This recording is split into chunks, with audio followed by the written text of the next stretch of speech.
जय श्री कृष्णा। सभी को मेरा सादर प्रणाम। आज हम पुरुषोत्तम मास के 28वें अध्याय की कथा करेंगे।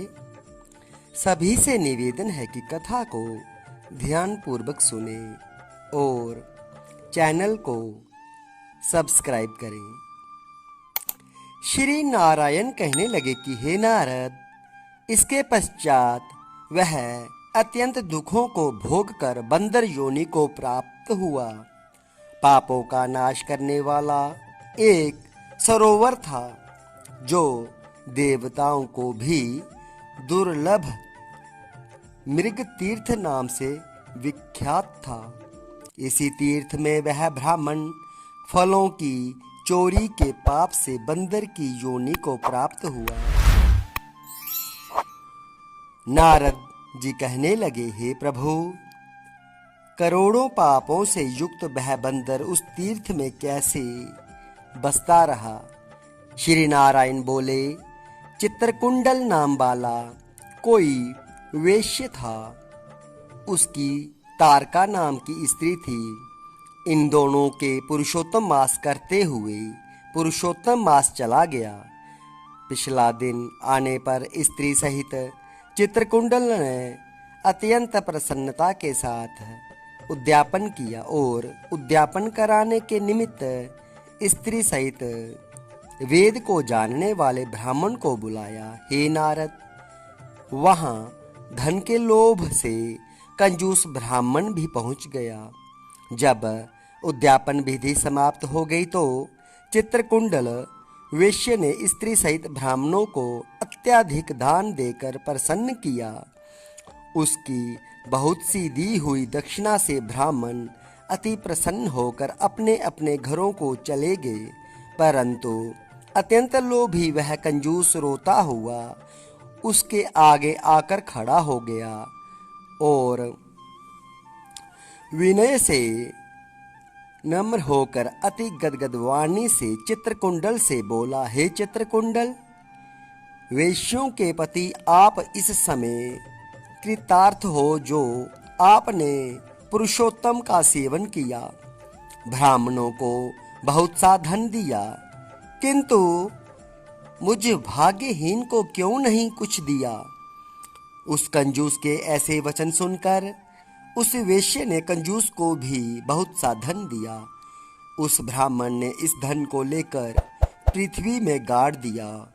वहां पर उस लोभी ब्राह्मण ने पुरुषोत्तम महात्म्य के धन के लोभ से स्तुति की पूजा को देखकर पुरुषोत्तम जी धन के लोभ से स्तुति सुनकर प्रसन्न हुए, जिसके फल से वह ब्राह्मण मृग तीर्थ को प्राप्त हुआ।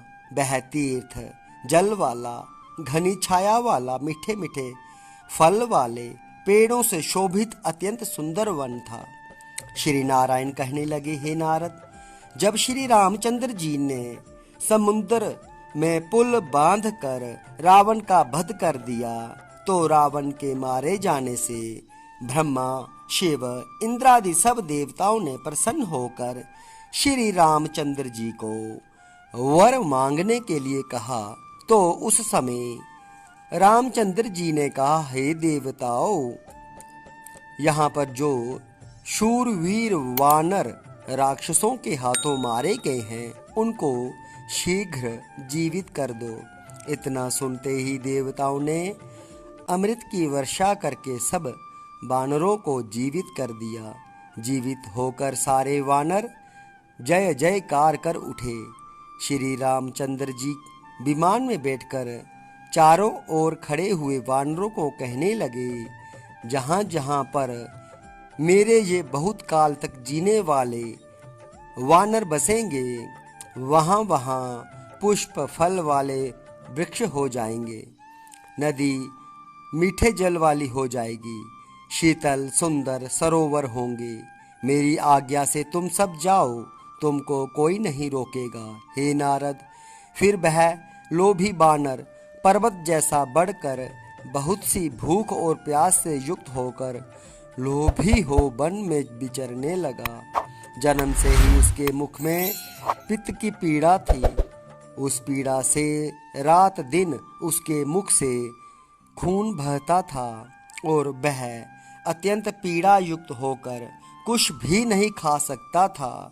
वह वानर चपलतावश श्रेष्ठ फलों को तोड़ता और मुख के निकट ले जाकर बहुत से फलों को फेंक देता। इस प्रकार नित्य प्रति निराहार रहते हुए देव योग से पुरुषोत्तम मास आ गया। उस मास में भी वह उसी तरह शीत वायु आदि से पीड़ित रहा। कोई समय कृष्ण पक्ष में गहन वन में विचरता हुआ वह प्यासा अमृत जैसे कुंड के जल को पीने को समर्थ नहीं हुआ, परंतु भूख से व्याकुल होकर भी चपलतावश वृक्ष के ऊपर चढ़ गया। एक वृक्ष से दूसरे वृक्ष पर जाता हुआ कुंड में गिर गया और 5 दिन बाद मृत्यु को प्राप्त हो गया। तभी एक विमान वहां पर आया जो नाचती हुई अप्सराओं और सुंदर गाते हुए गंधर्व किन्नरों से सुशोभित था। इस प्रकार सुंदर शरीर को धारण कर वह महाभाग वानर अपने शरीर को देखकर अत्यंत आश्चर्य को प्राप्त हुआ और कहने लगा कि मुझ महापापी को यह विमान का सुख जो अत्यंत पुण्य वालों के लिए नियुक्त है कैसे मिला। मैंने तो कभी कोई सुकृत किया ही नहीं जिससे मैं हरि को स्थान के प्राप्त होऊं। जय श्री कृष्ण। आज हमने पुरुषोत्तम मास के 28वें अध्याय की कथा की। आशा है सभी ने कथा ध्यान पूर्वक सुनी होगी। सभी को जय श्री कृष्ण।